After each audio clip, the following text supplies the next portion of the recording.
Certaines personnes dominent une époque de leur sport, mais lui, il les traverse toutes. Il est à la fois le passé, le présent et le futur du grappling. Je parle évidemment de Gordon.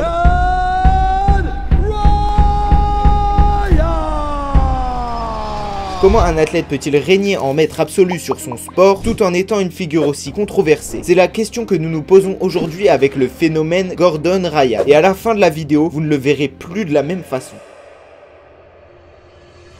Connu sous le nom de The King, Gordon Ryan a dominé le monde du grappling. 7 fois champion du monde ADCC, 3 fois champion du monde IBJJF et 4 fois champion Eddie Bravo Invitational. Ryan s'est déjà établi comme le plus grand grappleur de tous les temps. Pourtant, derrière la confiance inébranlable et le palmarès légendaire, se cache un personnage aux multiples facettes, dont la carrière est aussi fascinante que controversée. Des querelles publiques avec d'anciens coéquipiers à la prise ouverte de stéroïdes. Dans cette exploration, nous allons plonger dans l'histoire complexe de Gordon Ryan. Nous découvrirons les aspects positifs, négatif et peut-être laid du parcours de Gordon Ryan vers le sommet du grappling de compétition. Nous verrons comment son approche quasi scientifique du jiu-jitsu a révolutionné le monde de son sport. Malgré tout, son héritage reste le sujet de vifs débats. Gordon Ryan est né le 8 juillet 1995 à Monroe dans le New Jersey. Mais son histoire dans le jiu-jitsu brésilien commence bien plus tard, à l'âge de 15 ans. Il n'était pas un enfant prodige au sens classique du terme, mais son talent brut, associé à une persévérance de fer, l'a rapidement propulsé. Le véritable tournant fut quand il a quitté sa salle de sport initiale pour s'entraîner avec Gary Tonon, Tom DeBlass et bien sûr John Danaher, qui a inculqué à Ryan une approche analytique presque scientifique du grappling, transformant le jiu-jitsu en une science de la soumission. Et 5 ans plus tard, le voilà déjà champion du monde IBJJF, ceinture marron, à seulement 20 ans. À ce moment, il était encore éboueur, mais a décidé de quitter son travail pour s'entraîner à temps plein. L'année suivante, dans une organisation mineure, le Grappling Industry, Gordon rentre dans un match en soumission only, c'est-à-dire qu'il n'y a pas de limite de temps. Ce combat ne s'arrêtera seulement quand une soumission arrivera. En tant qu'outsider dû à son âge et son manque d'expérience, face au grand Keenan Cornelius, qui à ce moment était champion du monde IBJJF en ceinture noire 2014 et en 2013, il était champion du monde ceinture marron. Donc forcément que Ryan n'était pas le favori. Il avait face à lui un véritable seigneur du grappling. Mais Gordon Ryan a montré à tout le monde que c'était lui le king quand il a finalement soumis Keenan par clé de talon. Ryan a par la suite perfectionné ce système des clés de jambes, le rendant stupidement efficace et créant des dilemmes insolubles pour ses adversaires. En septembre 2017, Ryan a participé au championnat du monde ADCC. Il a remporté l'or dans la division des moins de 88 kg, battant des adversaires comme Dylan Dennis, Romulo Barral et Keenan Cornelius. Il a encore prouvé que ce n'était pas un hasard ni de la chance. Bien que Gordon allait par la suite dominer ce sport, à ce moment-là, ce ne fut pas sans adversité. Mais la couronne du roi est lourde et son règne n'a pas été sans ombre. Gordon est face à des défis majeurs. Depuis 2018, Gordon souffre de problèmes gastriques récurrents, une conséquence de traitements antibiotiques répétés pour traiter les infections staphylocoques. Il décrit se sentir mieux à 85%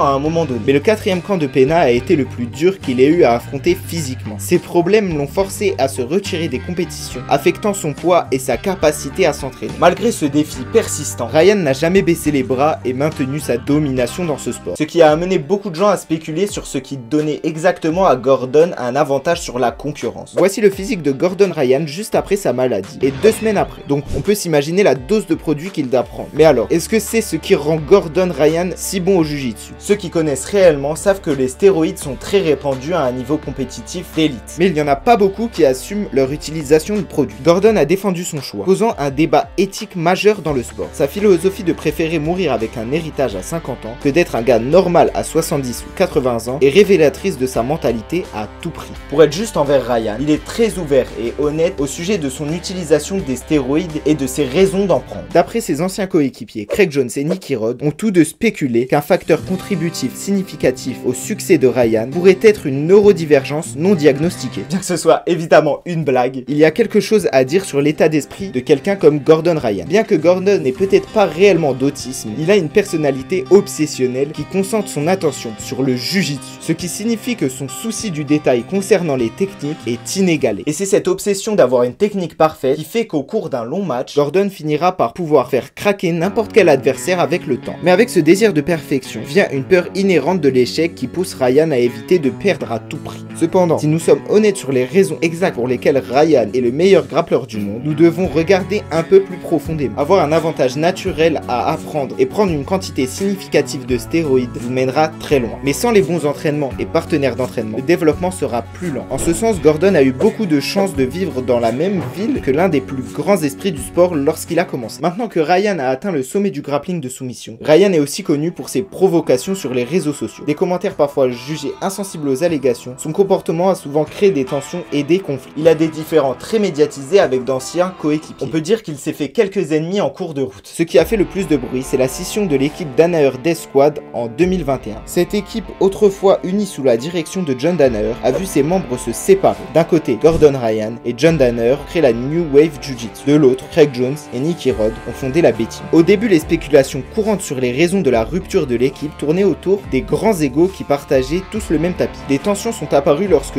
Gordon a insisté pour prendre la place de Nicky Rod en tant que poids lourd de l'équipe. Mais les véritables raisons sont restées largement secrètes. Cependant, la spéculation la plus persistante pointe vers une tension familiale entre Gordon Ryan et son jeune frère Nicky Ryan. Cette discorde aurait contraint les coéquipiers à choisir leur camp, transformant cette rupture d'équipe en une véritable cassure familiale. Alors, quelle fut la raison de la brouille entre les deux frères? Toutes les parties impliquées sont restées très secrètes sur les raisons de la séparation. Craig et Nicky Rod ayant juré à Nicky de ne rien dire à personne. Ceci, bien sûr, n'a pas empêché la communauté des sports de combat à essayer de découvrir la vérité. Une théorie découle d'un moment où Gordon a partagé une séance photo gênante lors des funérailles de son père. Une action que beaucoup a considérée comme étrange, à partager sur les réseaux sociaux. Mais la raison suggérée de l'embrouille entre les deux frères était que Gordon avait gardé une part disproportionnée de l'héritage. Et cela avait créé des tensions entre les deux, étant donné que les deux hommes gagnaient plus qu'assez d'argent. En plus, si c'était le cas, pourquoi les autres membres de la B-Team étaient-ils si désespérés de sauver Nicky de son frère et de le faire partir? Pour que nous comprenions pourquoi Nicky aurait pu être retiré de la Death Squad, nous devons d'abord comprendre la relation que Gordon entretient avec sa petite amie. Gordon a rencontré Natalia lorsqu'il a commencé à s'entraîner au siège de Renzo Gracie. Ils se sont liés par leur amour dans le fitness, le jiu-jitsu. Quand ils ont commencé à sortir ensemble, il n'y avait rien de particulièrement notable dans la relation, à part le fait que Santoro était une grosse pointeuse, car elle avait 26 ans et Gordon n'en avait que 19. Mais cela n'empêche pas les gens de jeter un regard sérieux sur leur relation. Vous voyez, il y a une rumeur qui circule selon laquelle Gordon Ryan est un queue.